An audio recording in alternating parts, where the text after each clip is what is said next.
Pierre de Villeneuve, Raphaël Duchemin.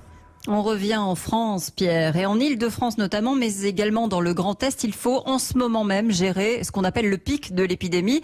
Et la situation, vous allez le voir, reste tendue dans les hôpitaux.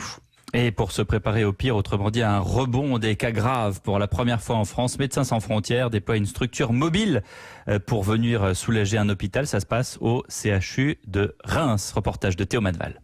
Je crois que c'est une première, effectivement. D'habitude, cette grande tente blanche de MSF est déployée dans des zones ravagées par des tremblements de terre. Aujourd'hui, elle peut accueillir 12 patients du professeur Mourvillier, chef du service réanimation au CHU de Reims. C'est une zone où on peut débuter des soins pour des patients qui en auraient besoin, si jamais on arrivait à saturation des capacités de réanimation de l'hôpital. Une soupape, en quelque sorte, pour un service déjà rempli à 80% et où Martin, infirmier anesthésiste, note tout juste une stabilisation des arrivées. Ça fait 2-3 jours que ça a l'air de se calmer, mais on va pas crier victoire. Il y a encore un service où il y a un petit peu de place, il y a un autre service qui est complet. Toute la journée on n'arrête pas, gérer l'organisation des traitements, les perfusions, plus aider les collègues, plus les décès. Malheureusement, c'est clair qu'on est complètement vidé, que ce soit physiquement ou moralement. Alors mieux vaut anticiper, même si la crainte d'une nouvelle vague laisse parfois enfin entrevoir quelques moments de bonheur. Le premier patient qui est sorti réveillé, extubé, tout le monde avait un peu les larmes aux yeux et on l'a applaudi. Lui était ému tout autant que nous. Donc on va garder ces belles images,